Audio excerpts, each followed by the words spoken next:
Here we go. You ready? Yes. Okay. Hello, Sara Hernández Torres. Welcome to Cima Memorias. Thank you. I'm excited to be here. We want to kick off this interview by inviting you to introduce yourself to our listeners. Yeah. So, hola, my name is Sara Hernández Torres. I am a incoming senior at Seattle University this year. And I use she, her pronouns. I am just, I am a girl who comes from a Salvadorian immigrant family, something that I have really dear to my heart. I also am the oldest sibling of three, which makes me really passionate about the things being a role model and just reaching all my goals. I am a first generation college student. That's a big part of my identity. And I am passionate about social justice. I actually am majoring in criminal justice currently, and hopefully will soon pursue a degree in law school after a small break after undergrad. And yeah, that's kind of my deal. To expand on that, can you tell us who you are, who and where do you come from? Yeah. So I, again, come from a small immigrant family. I am just, I come from resilience and hard work, something that I've learned from a small age to kind of be that and am a result of that. So that just kind of comes naturally. Um, I am someone who likes to help others, and I think that comes from my family as well. I've always been taught to appreciate what I have and then make sure that others have what I have and more. I have always been taught that kind of caretaker role, to just help others when in need, help others have a voice, and use my voice because it's powerful, like my own. And so yeah, that's a little bit of who and where I come from. Thank you so much. ¿Puedes decirme qué significa la cima para ti? Yeah, so La Cima para mí es un lugar un espacio donde yo puedo ser mi sola, en que otros podemos aprender de todas las culturas que existe en el mundo latino. En mucho de las noticias y el mundo de media, todo es muy ¿cómo se dice? Bien central a la cultura mexicana, pero en el mundo latino eso es más, hay más, mucho más. Creo que la CIMA hace un buen trabajo en incluir todas esas cosas, y aprender de nuestros ancestros, de dónde venimos, qué somos, qué podemos hacer. También es un lugar para nomás aprender de cómo crecer como personas únicas, solamente nosotros cómo crecer en términos académicamente, pero también de liberación, y creo que también eso se expande a nomás a la comunidad y cómo nosotros como personas podemos ayudar con la comunidad. Eso es que la CIMA significa para mí. What did you leave with or take away from La Cima? I think I have different things I've taken away in the different roles I've had at La Cima. As a delegate, I think I learned how to kind of think about myself first and acknowledge different things about myself and how that can help to the greater community, and my leadership skills and how to spread that beyond. I learned about the impacts of different, pursuing post-secondary education or training, or just kind of just learning for the sake of liberation again. Not everyone can go to college or do all of that, but it's still important to pursue some type of education because, like everyone says, knowledge is power, knowledge is all of that. And so just learning for the sake of learning and for growing as a person and doing all of that, I kind of took that away. But also as a junior counselor, I think I took away the importance of needing role models and being represented in different roles. I think also it goes for like as a mentor needing to kind of, you know, spread how important it is to spread that knowledge that you have and those resources that you acquired from someone else. And so, yeah, I think that depending on the role that I had at La Cima, that was kind of what I took away. What is the best memory you've made at La Cima? I think I have multiple, I would say. So my best memories come from La Cima, having been there 4 years. I think my first year, I think one of my memories that really pops out is when we do committees and having those groups. I think it was really awesome to see like the final day, how everything kind of came together, especially for the committee that I was in.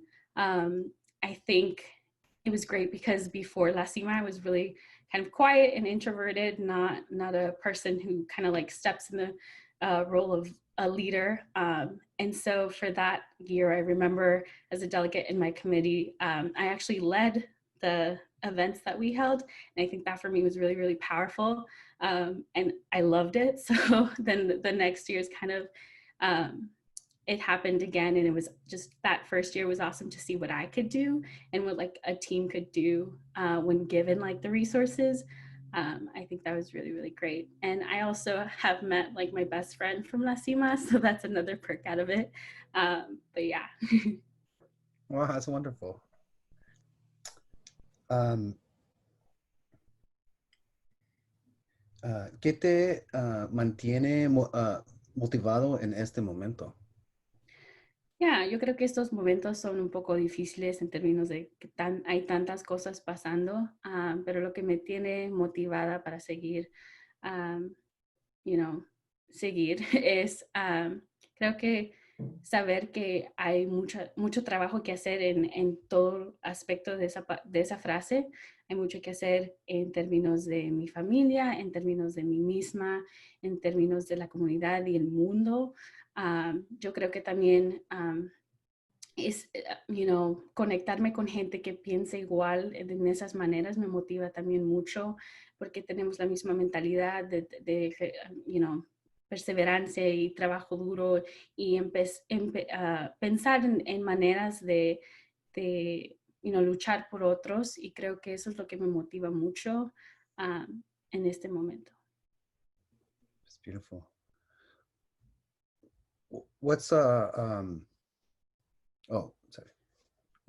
What actions are you taking right now?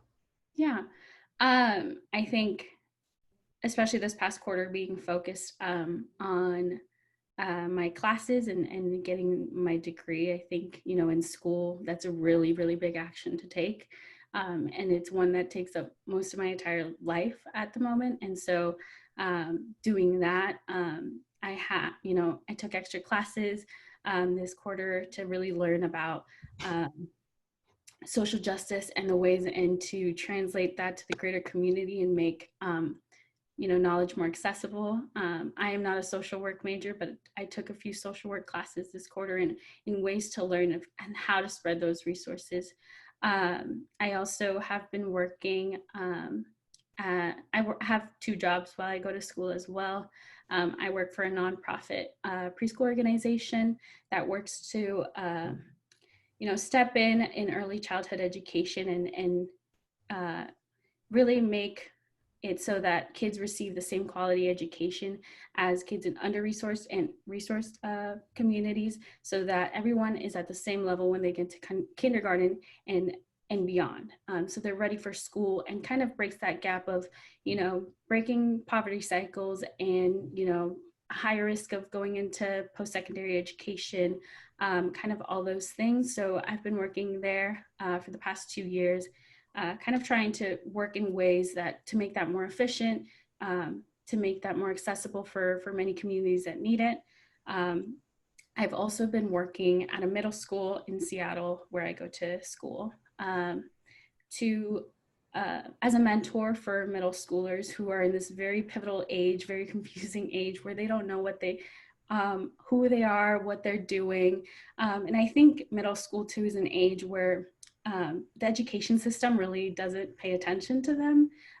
It's always about, elementary or high school because this middle school age is just like, the first step of freedom, but really not important in a sense of like education, which I think is completely wrong. And so, I think that these kids really need someone there that looks like them and has gone through the same experiences. And so that is another action that I've taken in working to, spread my advice and the things that I needed myself to them, and kind of having that role.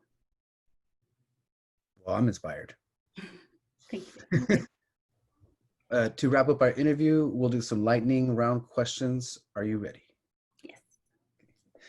What is a book or podcast you recommend to everyone?